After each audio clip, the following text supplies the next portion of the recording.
ಹುಲ್ಲಾಗು ಬೆಟ್ಟದಡಿ ಮನೆಗೆ ಮಲ್ಲಿಗೆಯಾಗು, ಕಲ್ಲಾಗು ಕಷ್ಟಗಳ ಮನೆ ವಿಧಿಸುಡಿಯೇ, ಬೆಲ್ಲ ಸಕ್ಕರೆಯಾಗು ದೀನ ದುರ್ಬಲರಿಗೆ, ಎಲ್ಲರೊಳಗೊಂದಾಗು ಮಂಕುತಿಮ್ಮ ಅನ್ನುವ ಕವಿವಾಣಿಯನ್ನು ಸ್ಮರಿಸಿಕೊಳ್ತಾ, ನಾರ್ದನ್ ಹೈ ಅಕಾಡೆಮಿಯ ಈ ಶಾಲೆಯ ಈ ಸಂಜೆಯ ಸುಂದರ ಸ್ನೇಹ ವಾರ್ಷಿಕೋತ್ಸವ ಸಮಾರಂಭದಲ್ಲಿ ಒಬ್ಬ ಕನ್ನಡ ನಾಡಿನ ಶ್ರೇಷ್ಠ ನಟನಾಗಿ, ಗಾಯಕನಾಗಿ, ನಾಯಕನಾಗಿ, ಅತ್ಯಂತ ಸಜ್ಜನಿಕೆ ಸರಳತೆಯ ಒಬ್ಬ ಮಹಾನ್ ಕಲಾವಿದ ನಮ್ಮೆಲ್ಲರ ಮಧ್ಯೆ ಇರುವಂತಹ ಆತ್ಮೀಯ ಶರಣ್ ಅವರು.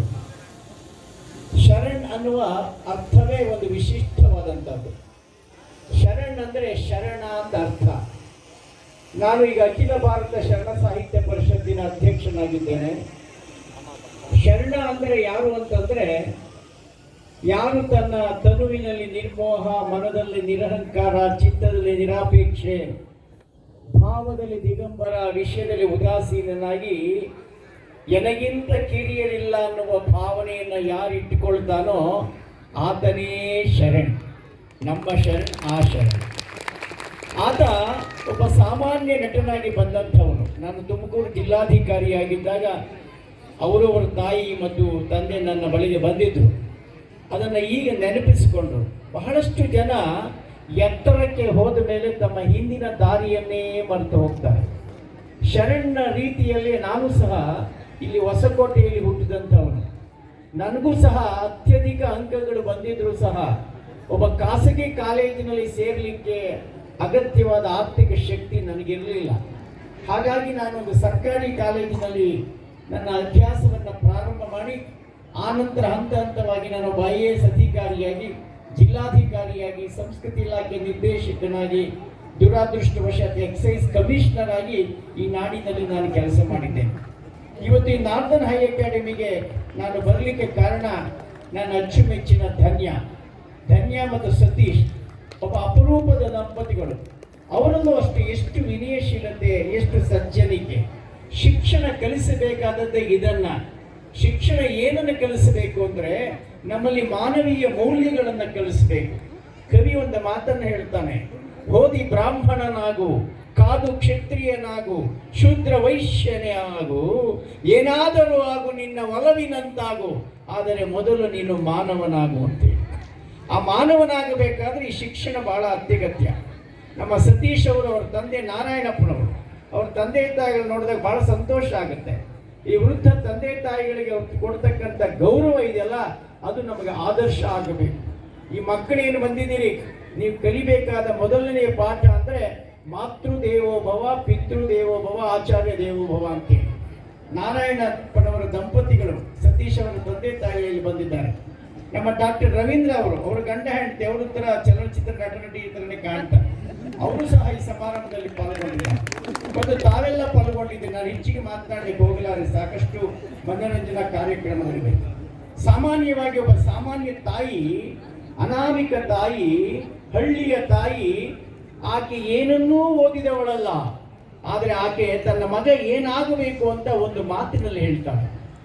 ಆಚಾರಕ್ಕೆ ಅರಸಾಗು, ನೀತಿಗೆ ಪ್ರಭುವಾಗು, ಮಾತಿನಲ್ಲಿ ಚೂಡಾಮಣಿಯಾಗು ಎನಕಂದ, ಜ್ಯೋತಿಯೇ ಆಗು ಜಗಕ್ಕೆಲ್ಲ, ಜ್ಯೋತಿಯೇ ಆಗು ಜಗಕ್ಕೆಲ್ಲ ಅಂತ. ಇವತ್ತು ನಾವು ದೀಪವನ್ನು ಹಚ್ಚಿದ್ದೇವೆ. ಇಷ್ಟೆಲ್ಲ ಪ್ರಖರವಾದ ಬೆಳಕಿದ್ದರೂ ಸಹ ಆ ಜ್ಯೋತಿಯನ್ನು ನಾವು ಯಾಕೆ ಹಚ್ಚಿದ್ದೇವೆ? ನಿರೂಪಕ್ಕೆ ಹೇಳಿದ್ದು ಜ್ಯೋತಿ ಜ್ಞಾನದ ಸಂಕೇತ ಅಂತೇಳಿ. ಅದನ್ನೇ ಶರಣ ಒಬ್ಬ ಹೇಳ್ತಾನೆ, ಹೇಮ ನಿನ್ನದಲ್ಲ, ಭೂಮಿ ನಿನ್ನದಲ್ಲ, ಕಾಮಿನಿ ನಿನ್ನವಳಲ್ಲ, ಅವೆಲ್ಲವೂ ಜಗಕ್ಕಿಕ್ಕಿದ ವಿಧಿ, ನಿನ್ನೊಡವೆ ಎಂಬುದು ಜ್ಞಾನ ರತ್ನ. ಆ ಜ್ಞಾನ ರತ್ನವ ಕೆಡಗೊಡದೆ ಅಲಂಕರಿಸಿದೆಯಾದೊಡೆ ನಿನಗಿಂತಲೂ ಸಿರಿವಂತರಿಲ್ಲ ಕಾಣ ಅಂತೇಳಿ.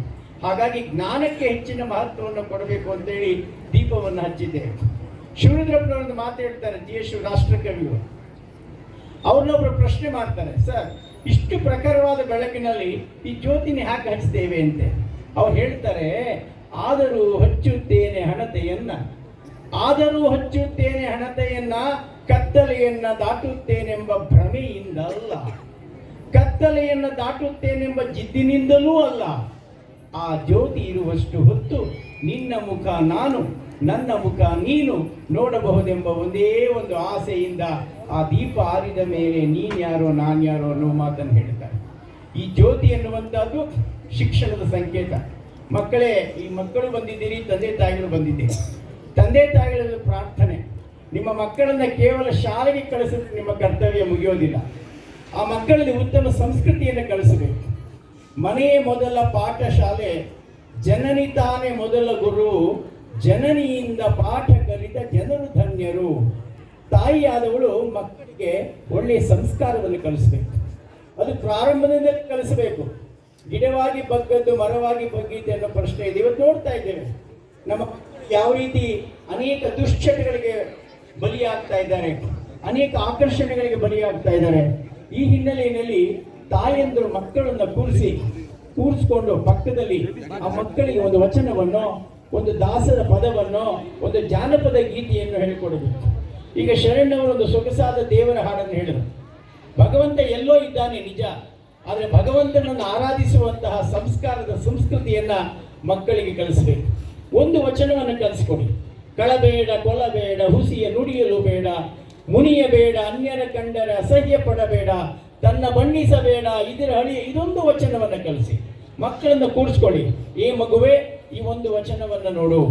ಕಳಬೇಡ ಅಂದ್ರೇನು ಅದಕ್ಕೆ ಮಕ್ಕಳಿಗೆ ಹೇಳ್ಕೊಡಿ. ಕಳಬೇಡ ಅಂದ್ರೆ ಯಾರದು ಕಳ್ಳತನ ಮಾಡಬೇಡ. ಕಳ್ಳತನ ಮಾಡೋದಷ್ಟೇ ಅಲ್ಲ, ಇನ್ನೊಬ್ಬರ ವಸ್ತುವಿನ ಬಗ್ಗೆ ಆಕರ್ಷಣೆಯಿಂದ ಅಪೇಕ್ಷೆಯನ್ನು ಪಡಬೇಡ. ನಿನ್ನಲ್ಲಿ ಎಷ್ಟಿದೆಯೋ ಅಷ್ಟು ತೃಪ್ತಿ ಪಡು. ಒಂದು ದೊಡ್ಡ ಲೆಸನ್ ಅದು, ಒಂದು ದೊಡ್ಡ ಸಂದೇಶ. ಮಕ್ಕಳು ದೊಡ್ಡವರಾದ್ಮೇಲೆ they will be contented, they will be happy and they will be satisfied. ಕೊಲ್ಲಬೇಡ ಅಂದ್ರೆ ಕೊಲೆ ಮಾಡೋದೇ ಅಂತಲ್ಲ, ಯಾರ ಮನಸ್ಸಿಗೂ ನೋವು ಉಂಟು ಮಾಡಬೇಡ. ಮೃದು ವಚನವೇ ಸಕಲ ಜಪಂಗಳಯ್ಯ, ಸದುವಿನಯವೇ ಸದಾಶಿವನ ಒಲುಮೆಯೇ ಅಂತ ಮಕ್ಕಳಿಗೆ ಕಲಿಸಿ ಆ ಮಕ್ಕಳು ದೊಡ್ಡವರಾದ ಮೇಲೆ ಪ್ರೀತಿಯಿಂದ ಮಾತನಾಡ್ತಾರೆ, ಯಾರ ಮನಸ್ಸಿಗೂ ನೋಯಿಸೋದಿಲ್ಲ. ಹುಸಿಯ ನುಡಿಯಲ್ಲಿ ಬೇಡ, ಸುಳ್ಳು ಹೇಳಬೇಡ. ಚಿಕ್ಕ ಚಿಕ್ಕ ಅಂಶಗಳು, ಇದೇನು ಭಗವದ್ಗೀತೆ ಓದಬೇಕಾಗಿಲ್ಲ, ವೇದ ಆಗಮಗಳನ್ನ ಓದಬೇಕಾಗಿಲ್ಲ, ಉಪನಿಷತ್ತನ್ನು ಓದಬೇಕಾಗಿಲ್ಲ. ಈ ಒಂದು ವಚನವನ್ನು ಮುಂದಿಟ್ಟುಕೊಂಡು ಮಕ್ಕಳಿಗೆ ಹುಸಿಯ ನುಡಿಯಲು ಬೇಡ, ಮುನಿಯಬೇಡ, ಯಾರ ಮೇಲೆ ಕೋಪ ಮಾಡಿಕೊಳ್ಬೇಡ.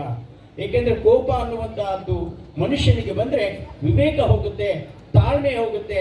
ಆ ಹಿನ್ನೆಲೆಯಲ್ಲಿ ಅನೇಕ ಅಪರಾಧಗಳು ಸಂಭವ ಆಗುತ್ತೆ. ಇವತ್ತು ಕೊಲೆಗಳು ಯಾಕೆ ಆಗುತ್ತೆ? ಕೊಲೆಗಳಾಗ್ತಕ್ಕಂಥದ್ದು, ಹತ್ಯೆಗಳಾಗ್ತಕ್ಕಂಥ ಎಂತೆಂಥ ಭೀಕರ ಹತ್ಯೆ ಮನುಷ್ಯ ಬದುಕಿಗೆ ಒಂದು ದೊಡ್ಡ ಅಪವಾದ ಆಗುವಂಥ ರೀತಿಯಲ್ಲಿ ಇವತ್ತು ಕ್ರೈಮ್ ಆಗ್ತಾ ಇದೆ. ಕ್ರೈಮ್ ಅದರಲ್ಲೂ ವಿಶೇಷವಾಗಿ ಟಿವಿಗಳಲ್ಲಿ ಕ್ರೈಮನ್ನು ತೋರಿಸ್ತಾರೆ. ಮಕ್ಕಳಿಗೆ ಅದು ದಯವಿಟ್ಟು ತೋರಿಸಬೇಡಿ. ಮಕ್ಕಳಿಗೆ ಟಿವಿನಲ್ಲಿ ಆಯ್ಕೆಯ ಕಾರ್ಯಕ್ರಮಗಳನ್ನು ತೋರಿಸಿದ್ದಾವೆ. ಹಾಗಾಗಿ ಕೋಪ ಮಾಡಿಕೊಳ್ಬೇಡ, ಇನ್ನೊಬ್ಬರಿಗೆ ಇದರ ಹಳಿಯಲು ಬೇಡ. ನಿನ್ನ ವಿರೋಧಿ ಆದರೂ ಸಹ ಅವನ ಮೇಲೆ ನೀನು ತೊಂದರೆಯಿಂದ ಬೇಸರದಿಂದ ಮಾತನಾಡಬೇಡ. ನೀನು ಬಂದ ಈ ಸಿಂಪಲ್ ಕ್ಯಾನನ್ಸ್, ಸಿಂಪಲ್ ಪ್ರಿನ್ಸಿಪಲ್ಸ್ ಅನ್ನ ಮಕ್ಕಳಿಗೆ ಕಲಿಸಿದ್ರೆ ಆ ಮಕ್ಕಳು ದೊಡ್ಡ ಸುಸಂಸ್ಕೃತರಾಗ್ತಾರೆ. ಆ ದಿಸೆಯಲ್ಲಿ ಪೋಷಕರು ದಯವಿಟ್ಟು ನಿಮ್ಮ ಮಕ್ಕಳ ಜೊತೆ ಸಮಯ ಕಳಿ. ಶಾಲೆಯಿಂದ ಬಂದ ಮೇಲೆ ಮಕ್ಕಳನ್ನ ಪ್ರೀತಿಯಿಂದ ಸ್ವಾಗತ ಮಾಡಿ, ಪ್ರೀತಿಯಿಂದ ಸ್ವಾಗತ ಮಾಡಿ ಅವತ್ತೇನು ಕಲ್ತಿದ್ದಾನೆ ಅಂತ ಮಾತನಾಡಿ ಅವನ ಬಗ್ಗೆ ಸ್ವಲ್ಪ ಅಟೆನ್ಷನ್ ಅನ್ನು ಕೊಡಿ. ನಮ್ಮ ಬಹಳಷ್ಟು ಜನ ಪಾಲಕರು, ತಂದೆಯಂದ್ರು ಪಾಪ ಬಹಳಷ್ಟು ಕಷ್ಟಪಟ್ಟು ಹೊರಗೆ ಕೆಲಸ ಮಾಡ್ಕೊಂಡು ಬರೋಕ್ಕೆ ಸುಸ್ತಾಗಿರ್ತಾರೆ. ತಾಯಿಯಂದ್ರು ಸಹ ಅನಗತ್ಯವಾಗಿ ತಮ್ಮ ಸಮಯವನ್ನು ವ್ಯರ್ಥ ಮಾಡಿಕೊಳ್ಳದೆ, ನಿಮಗೂ ಬಹಳ ಸಮಸ್ಯೆಗಳಿರುತ್ತೆ, ನಿಮಗೂ ಬಹಳ ತೊಂದರೆಗಳಿರುತ್ತೆ. ಹೆಣ್ಣು ಮಕ್ಕಳಿಗೆ ತೊಂದರೆ ಇಲ್ಲ ಅಂತ ಹೇಳಲಾರೆ, ತಾಯಂದ್ರಿಗೆ ಬಹಳಷ್ಟು ಸಮಸ್ಯೆಗಳಿರುತ್ತೆ. ಅಂತಹ ಸಮಯದಲ್ಲೂ ಆ ಮಗುವಿನ ಭವಿಷ್ಯದ ದೃಷ್ಟಿಯಿಂದ ಆ ಮಗುವಿನ ಜೊತೆಯಲ್ಲಿ ಕೆಲವು ಕ್ಷಣಗಳನ್ನು ಕಳೆದು ಆ ಮಗುವನ್ನು ಉತ್ತಮ ಮನುಷ್ಯನನ್ನಾಗಿ ಮಾಡಿ ಅವರಿಗೆ ಮಕ್ಕಳಿಗೆ ಹೇಳ್ಕೊಡ್ಬೇಕು, ನೀನು ಆಡುವ ಮಾತು ಹೇಗಿರಬೇಕು ಅಂತೇಳಿ. ಕಣಿವೆಯವರು ಹೇಳ್ತಾರೆ, ನಾವಾಡುವ ಮಾತು ಹೀಗಿರಬೇಕು ಗೆಳೆಯ, ನಾವಾಡುವ ಮಾತು ಹೀಗಿರಬೇಕು ಗೆಳೆಯ, ಮೃದು ವಚನ ಗೆಲ್ಲುವುದು ತಿಳಿಯ, ಮೃದು ವಚನ ಗೆಲ್ಲುವುದು ತಿಳಿಯ, ಮೌನ ಮೊಗ್ಗೆಯೊಡೆದು ಮಾತರಳಿ ಬರಲಿ, ಮೌನ ಮೊಗ್ಗೆಯೊಡೆದು ಮಾತರಳಿ ಬರಲಿ, ಈ 3 ದಿನದ ಬಾಳು ಘಮಘಮಿಸುತ್ತಿರಲಿ, ಘಮಘಮಿಸುತ್ತಿರಲಿ. ನಮ್ಮ ಬದುಕು ಶಾಶ್ವತ ಅಲ್ಲ, ಎಲ್ಲರೂ 100 ವರ್ಷ ಬದುಕಲಿಕ್ಕೆ ಸಾಧ್ಯ ಇಲ್ಲ. ಆದರೆ ನಮ್ಮ ಬದುಕಿನ ಕ್ಷಣಗಳನ್ನ ಸಾರ್ಥಕ ಮಾಡಿಕೊಳ್ಬೇಕು ಅಂತ ಈ ಸಂದರ್ಭದಲ್ಲಿ ಹೇಳ್ತಾ, ನಮ್ಮ ಮಕ್ಕಳಿಗೆ ಒಳ್ಳೆಯ ಮಾತುಗಳನ್ನು ಕಳಿಸಿ, ಒಳ್ಳೆಯ ಆಲೋಚನೆಗಳನ್ನು ಕಳಿಸಿ, ಒಳ್ಳೆಯ ಹವ್ಯಾಸಗಳನ್ನು ಕಳಿಸಿ, ಛಲವನ್ನು ಕಳಿಸಿ. ನಾನೊಬ್ಬ ಸಾಮಾನ್ಯ ವ್ಯಕ್ತಿ, ನನ್ನ ತಾಯಿ ಅನಕ್ಷರಸ್ಥೆ. ನಾನೊಬ್ಬ IAS ಅಧಿಕಾರಿ ಆಗಬೇಕಾದ್ರೆ ನನ್ನಲ್ಲಿ ಛಲ ಇತ್ತು. ಏನನ್ನಾದರೂ ಸಾಧನೆ ಮಾಡಬೇಕು ಅನ್ನುವಂಥ ಒಂದು ಛಲ, ಆ ಛಲದಿಂದಾಗಿ ಭಗವಂತನ ಕೃಪೆ, ಗುರುಗಳ ಕಾರುಣ್ಯ ಮತ್ತು ಸಮಾಜದ ಋಣ ಇವೆಲ್ಲದರ ಪ್ರತಿಫಲವಾಗಿ ಒಬ್ಬ ವ್ಯಕ್ತಿ ರೂಪುಗೊಳ್ತಾನೆ. ಹಾಗಾಗಿ ನಾನೇ ದೊಡ್ಡವನಾದೆ ಎನ್ನುವಂಥ ಬೀಗುವಂಥ ಕೆಲಸ ಮಾಡಬಾರ್ದು. ನಾವು ಒಬ್ಬ ವ್ಯಕ್ತಿ ದೊಡ್ಡವನಾದರೆ, ಆ ವ್ಯಕ್ತಿ ದೊಡ್ಡವನಾಗಬೇಕಾದ್ರೆ ಮೊದಲಿಗೆ ಭಗವಂತನ ಆಶೀರ್ವಾದ ಬೇಕಾಗುತ್ತೆ, ಗುರುಗಳ ಕಾರುಣ್ಯ ಬೇಕಾಗುತ್ತೆ, ತಂದೆ ತಾಯಿಗಳ ಆಶೀರ್ವಾದ ಬೇಕಾಗುತ್ತೆ, ಮತ್ತು ಸಮಾಜದ ಆ ಋಣವೂ ಅಲ್ಲಿ ಇರುತ್ತೆ.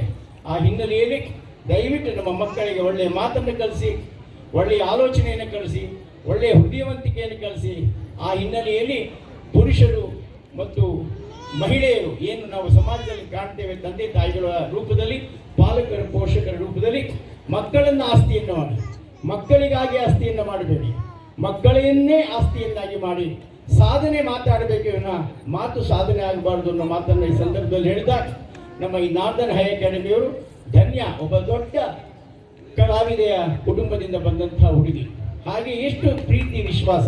ಹಾಗೆ ನಮ್ಮ ಸತೀಶ್, ಆ ಗಂಡ ಹೆಂಡತಿ ನೋಡಿದಾಗ ಸತಿಪತಿಗಳು ಒಂದಾದ ಭಕ್ತಿ ಹಿತವಪ್ಪುದ ಶಿವಂಗೆ ಅನ್ನೋ ಬಸವಣ್ಣನವರ ವಾಣಿ, ಶರಣರ ವಾಣಿ ನನ್ನ ನೆನಪಕ್ಕೆ ಬರುತ್ತೆ. ಗಂಡ ಹೆಂಡ್ರೆ ಹೇಗಿರಬೇಕು, ಜೀವನ ಅಂದ್ರೆ ಏನು, ಯಾವುದು ಶಾಶ್ವತ ಅಲ್ಲ, ಇರುವಷ್ಟರಲ್ಲಿ ಪ್ರೀತಿ. ಇರುವ ಕೆಲಸವ ಮಾಡು ಕಿರಿದೆನ್ನದೆ ಮನವಿಟ್ಟು, ಇರುವ ಕೆಲಸವ ಮಾಡು ಕಿರಿದೆನ್ನದೆ ಮನವಿಟ್ಟು, ದೊರೆತುದ ಪ್ರಸಾದವೆಂದುಣ್ಣು ಗುಣಗಿಡದೆ, ಧರಿಸು ಲೋಕದ ಬರವ ಪರಮಾರ್ಥವನ್ನು ಬಿಡದೆ, ಹೊರಡು ಕರೆ ಬರಲು ಅಳದೆ ಮಂಕುತಿಮ್ಮ ಅನ್ನುವ ಕವಿವಾಣಿಯಂತೆ ಇರುವಷ್ಟರಲ್ಲಿ ಸಮಾಧಾನ, ಇರುವಷ್ಟರಲ್ಲಿ ಸಂತೋಷ, ಇರುವಷ್ಟರಲ್ಲಿ ಸಂತೃಪ್ತಿ, ಇನ್ನೊಬ್ಬರನ್ನು ನೋಡಿ ಸ್ನೇಹ ಭಾವ, ಇವುಗಳನ್ನು ಬೆಳೆಸಿಕೊಂಡು ನಮ್ಮ ಮಕ್ಕಳು ಒಳ್ಳೆಯ ಶಿಕ್ಷಣವಂತರಾಗಿ ಪ್ರಜೆಗಳಾಗಬೇಕು, ನಾಗರಿಕ ಪ್ರಜೆಗಳಾಗಬೇಕು ಅನ್ನೋ ಮಾತನ್ನು ಈ ಸಂದರ್ಭದಲ್ಲಿ ಹೇಳ್ತಾ, ಸತೀಶ್ ಮತ್ತು ಧನ್ಯ ಅವರು ಪ್ರಾರಂಭ ಮಾಡಿರುವ ಈ ನಾರ್ದನ್ ಹೈ ಅಕಾಡೆಮಿ ಇನ್ನು ಯಶಸ್ಸನ್ನು ಪಡೀಲಿ, ಮಕ್ಕಳಿಗೆ ಒಳ್ಳೆಯ ಶಿಕ್ಷಣ ಕೊಡೋ ಮೂಲಕ ನಾಗರಿಕ ಜವಾಬ್ದಾರಿ ಪ್ರಜೆಗಳನ್ನಾಗಿ ಅವರನ್ನು ಪರಿವರ್ತಿಸುವ ದಿಸೆಯಲ್ಲಿ ಕೆಲಸ ಮಾಡಲಿ ಅಂತ ಹೇಳ್ತಾ, ಈ ಸಮಾನಕ್ಕೆ ಬಂದಂಥ ಶರಣ್, ನಾನು ಅಂದ್ಕೊಂಡೆ ಈ ಕಲಾವಿದರನ್ನು ನಾನು ನೋಡಿದರೆ ಬಹಳಷ್ಟು ನಿಕಟ ಸಂಪರ್ಕ ನನಗೆ ಮೊದಲಿಂದಲೂ ಕಲಾವಿದರ ಬಗ್ಗೆ. ಯಾಕೆಂದರೆ ಸಂಸ್ಕೃತಿ ಇಲಾಖೆ ನಿರ್ದೇಶಕನಾಗಿ ಜಿಲ್ಲೆಯಲ್ಲಿ ಬಹಳಷ್ಟು ಉತ್ಸವಗಳನ್ನು ಮಾಡಿದ್ದೇನೆ. ಬಹಳಷ್ಟು ಜನ ಕಲಾವಿದರು ಸಭೆಗೆ ಬರ್ತೇನೆ ಅಂತ ಒಪ್ಕೊಳ್ತಾರೆ, ಮಾಯ ಆಗ್ಬಿಡ್ತಾರೆ. ಅಷ್ಟೇ ಅಲ್ಲ, ಇವತ್ತಿನ ಕಲಾವಿದರು ಸಮಾರಂಭಕ್ಕೆ ಬಂದರೆ ಏನ್ರಿ ಒಂದು ನಿಮ್ಮ ಶಾಲು ಹಣ್ಣಿಗೆ ನಾವು ಬರಬೇಕೇನ್ರಿ ಅನ್ನುವಷ್ಟರ ಮಟ್ಟಿಗೆ ಕಲಾವಿದರು ಸಾಮಾನ್ಯ ಜನರ ಬಗ್ಗೆ ಬೇಸರ ವ್ಯಕ್ತಪಡಿಸ್ತಕ್ಕಂಥ ಇಂತಹ ದಿನಗಳಲ್ಲಿ ಶರಣ್ ಈ ಶಾಲೆಗೆ ಬಂದು ಎಷ್ಟು ಸೊಗಸಾಗಿ ಮಾತನಾಡಿದ್ದಾನೆ. ಅವರಿಗೆ ನಾನು ಏಕವಚನದಲ್ಲಿ ಮಾತನಾಡ್ತಾ ಇದ್ದೆ, ಯಾಕೆ ವಯಸ್ಸು ಜಾಸ್ತಿ ಆಗಿದೆ ಅಂತ ಹೇಳಿ, ಎತ್ತರ ಅವನ್ನೇ ಎಲ್ಲ ದೃಷ್ಟಿಯಲ್ಲೂ. ಈ ಹಿನ್ನೆಲೆಯಲ್ಲಿ ಶರಣ್ಗೆ ಮತ್ತಷ್ಟು ಉಜ್ವಲ ಭವಿಷ್ಯ ಭಗವಂತ ನೀಡಲಿ. ಅವರ ಸಿಸ್ಟರ್ ಶ್ರುತಿಯವರು ಅದ್ಭುತವಾದಂಥ ಕಲಾವಿದೆ. ನಮ್ಮ ಜೊತೆಯಲ್ಲಿ ಆಕೆ ಅಧ್ಯಕ್ಷರಾಗಿದ್ದು ಪ್ರವಾಸೋದ್ಯಮಕ್ಕೆ, ನಾನಾಗ ನಮ್ಮ ಸರ್ಕಾರದಲ್ಲಿ ಗಡಿನಾಡು ಪ್ರದೇಶ ಅಭಿವೃದ್ಧಿ ಪ್ರಾಧಿಕಾರದ ಮಂತ್ರಿ ಸ್ಥಾನಮಾನವನ್ನು ನಾನು ಪಡೆದಿದ್ದೆ. ಆ ಸಂದರ್ಭದಲ್ಲಿ ಅಂತಹ ಕುಟುಂಬದಿಂದ ಬಂದಂಥ ಶರಣ್ ಅವರಿಗೆ ಒಳ್ಳೆಯದಾಗಲಿ ಅಂತ ಆಶಿಸ್ತಾ, ಧನ್ಯ ಮತ್ತು ಸತೀಶ್ ಅವರಿಗೆ ಮತ್ತಷ್ಟು ಧನ್ಯತೆಯ ಭಾವ ಸಿಗಲಿ, ನಾರಾಯಣರ ಒಂದು ಆಶೀರ್ವಾದ ಅವರ ಮೇಲೆ ಇರಲಿ ಅಂತ ಹೇಳ್ತಾ ನನ್ನ ಮಾತನ್ನು ಮುಗಿಸ್ತೇನೆ. ನಮಸ್ಕಾರ. ಧನ್ಯವಾದಗಳು ಸರ್. ಸುದೀರ್ಘವಾಗಿ ಈ ಕಾರ್ಯಕ್ರಮಕ್ಕೆ ಸಂಬಂಧಪಟ್ಟಿರುವ ಹಾಗೆ ನಮ್ಮ ಶಿಕ್ಷಣದ ಬಗೆಗೆ ಅವರ ನಿಲುವುಗಳಾಗಿರ್ಬೋದು, ಸಂಸ್ಕೃತಿ, ಕಲೆ, ಸಾಂಸ್ಕೃತಿಕ ನೆಲೆಯ ಬಗೆಗೆ ಅವರ ನಿಲುವುಗಳಾಗಿರ್ಬೋದು, ಎಲ್ಲವನ್ನ ನಮ್ಮೊಟ್ಟಿಗೆ ಹಂಚಿಕೊಂಡಿರುವಂತಹ ಡಾಕ್ಟರ್ ಸಿ ಸೋಮಶೇಖರ್